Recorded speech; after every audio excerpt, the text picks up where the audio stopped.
नबी करीम अलैहिस्सलाम नमाज पढ़ा रहे थे, ज़ोहर की नमाज थी या असर की नमाज थी, सही मुस्लिम में मौजूद है। हजरत अबू हुरैरा फरमाते हैं नमाज पढ़ाते पढ़ाते नबी पाक ने कदम आगे किया, नमाज पढ़ाते पढ़ाते कदम आगे किया और यूं हाथ उठाया फिर वापस कर लिया।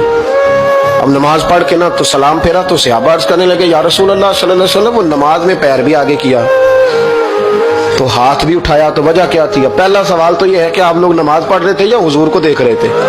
तो सहाबा तो पहले ही बताते हैं कि भाई हम तो पहली साफ में नमाज इसलिए पढ़ते थे कि नमाज भी होती रहती थी और चुपके चुपके महबूब की दीद भी होती रहती थी। हुजूर से पूछा या रसूल अल्लाह, वो नमाज पढ़ते पढ़ते कदम आगे बढ़ाया आपने तो फिर पीछे कर लिया, क्या था?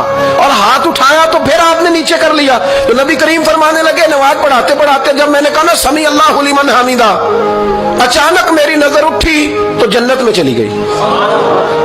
नजर उठी तो जन्नत में, तेरे लिए 2-4 कदम अर्श बरी है। तो महबूब फरमाते हैं जब मेरी ऊपर नजर गई ना तो मैंने देखा कि अंगूरों का एक खोशा लटक रहा है जन्नत में, तो मैंने हाथ बढ़ाया कि तोड़ लूं।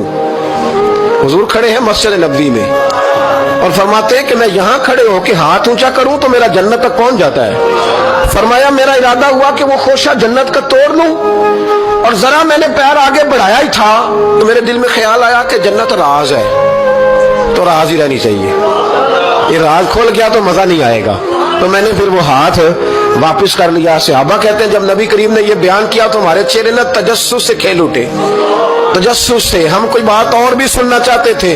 तो महबूब फरमाने लगे अगर मैं वो खोशा तोड़ के ले आता और तुम्हें दे देता तुम कयामत तक भी खाते रहते तो तुमसे खत्म नहीं होना था।